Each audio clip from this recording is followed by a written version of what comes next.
Novel پس آئینہ، writer Fatima ملک، قسط نمبر 9۔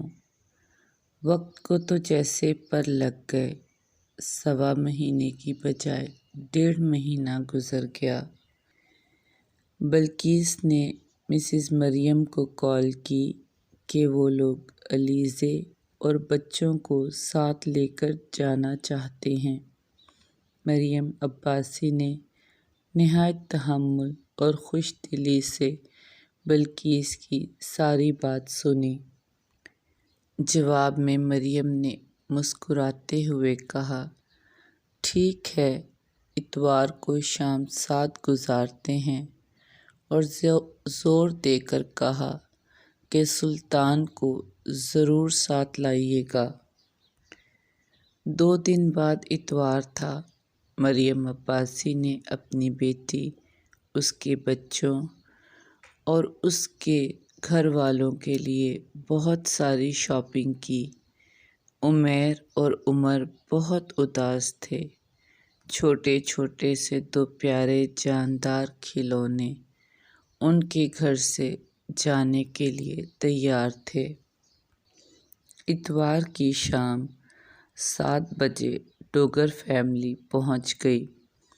عباسی فیملی نے ان سب کا بہت خوش دلی سے خیر مقدم کیا۔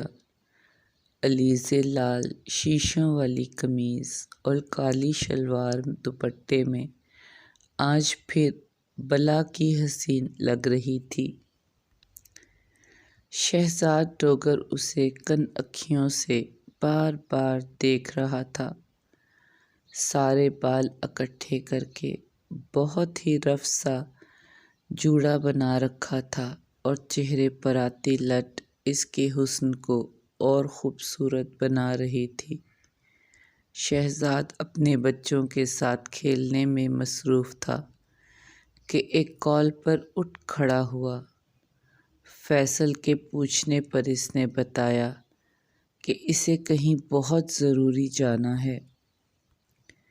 سلطان کی اس بات پر علیزے کا چہرہ اتر گیا۔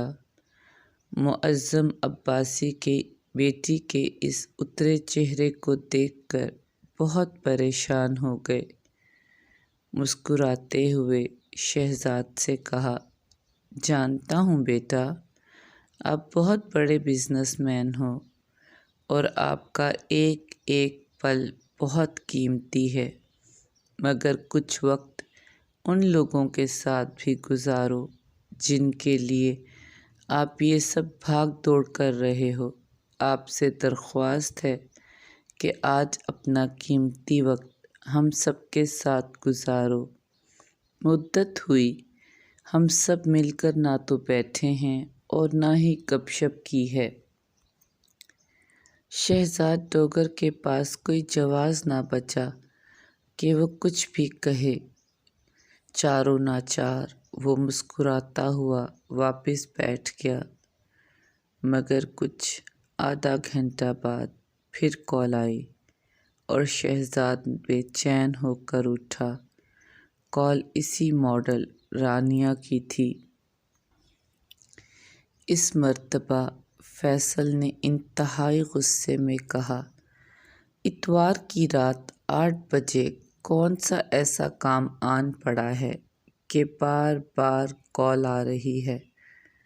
لاؤ اپنا فون مجھے دے دو، میں دیکھوں کس کی جان کو چین نہیں، اور اگر جانا اتنا ہی ضروری ہے تو تمہاری جگہ میں ملاتا ہوں اس بے چین روح سے۔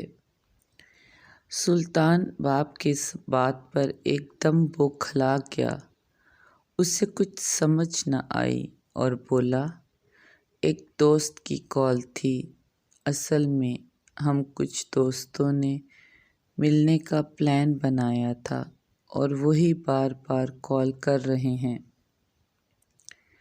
فیصل ڈوگر جانتے تھے شہزاد جھوٹ بول رہا ہے، مگر سب کے سامنے اس کے جھوٹ کو چھپاتے ہوئے بولے، ٹھیک ہے، مگر انہیں بتاؤ کہ تم فیملی کے ساتھ ہو اور اب دوبارہ کال نہ کریں تمہیں اس طرح ڈسٹرب نہ کریں۔ کچھ ہی دیر میں کھانا لگنے کی اطلاع پر سب کھانے کے کمرے کی طرف چل دیے۔ کھانے میں علیزے اور شہزاد دونوں کی ہی پسند کی تمام ڈشز موجود تھیں۔ سب نے بہت خوش دلی سے کھانا کھایا۔ کھانے کے بعد ملازمہ کو چائے کا کہہ کر سب واپس ڈرائنگ روم میں آ گئے۔ عمیر اور عمر تو سارا وقت سارا اور حسن کے ساتھ کھیلنے میں مصروف رہے۔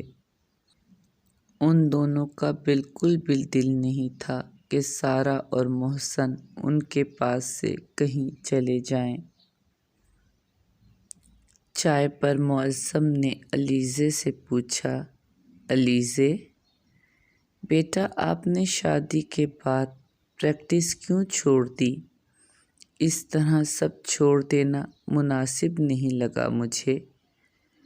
وکالت تو آپ کا خواب تھا نا؟ میری بیٹی نے اس خواب کو تعبیر بنانے کی بجائے سب سے مخالفت لی تھی۔ پھر اب کیوں اس سب کو چھوڑ دیا؟ اپنے خواب کو ہی چھوڑ دیا۔ معظم علیزے کے سچ بتائے بغیر بھی پورا سچ جان چکے تھے، مگر وہ چاہتے تھے کہ علیزے سب کے سامنے سچ بولے۔ اس سے پہلے کہ علیزے کچھ بھی کہتی، شہزاد بہت ہی روڈ رویے میں بولا، میں نے اجازت نہیں دی۔ میں نہیں چاہتا کہ علیزے کام کرے، گھر سے باہر جائے، اور اب تو بچے بھی ہو گئے ہیں تو اب تو اس کو اس بات کی بالکل بھی اجازت نہیں۔ شہزاد کی بات پر فیصل نہایت غصے میں بولے، اگر علیزے پریکٹس کرنا چاہتی ہے تو میری اور بلقیس کی طرف سے اسے مکمل اجازت اور سپورٹ حاصل ہے۔ ان کی اس بات پر مریم بولی، وکالت اس کا خواب ہے۔ وہ سپریم کورٹ کی جج بننا چاہتی تھی۔ سارے خاندان سے مخالفت لے کر اس نے لاء پڑھا تھا، مگر اس طرح گھر بیٹھ جانے سے نہ تو خواب پورے ہوں گے اور نہ ہی اس کی زندگی میں کوئی سکون آئے گا۔ اس طرح تو اس کے ٹوٹے خواب اسے درد دینے لگیں گے۔ شہزاد ڈوگر جو اب تک اپنے غصے پر قابو پانے کی کوشش کر رہا تھا، اس کا پارا 7ویں آسمان پر چلا گیا، اور یہ دیکھے بنا کہ اس کے سامنے اس کے والدین اور علیزے کے والدین بیٹھے ہیں، وہ بہت زور سے چلا کر علیزے سے مخاطب ہوا، بہت بدتمیزی اور غصے والے انداز میں۔ اگر علیزے کو پریکٹس کرنی ہے تو وہ اپنے میکے میں رہے، اور اگر پریکٹس کرنا چاہتی ہے تو وہ اپنے دونوں بچے یہیں مجھے دے دے، میں انہیں یہاں اس کے پاس نہیں چھوڑوں گا۔ یہ میرا آخری فیصلہ ہے۔ اب اس کے بعد جو بھی فیصلہ کرنا ہے وہ علیزے کرے گی۔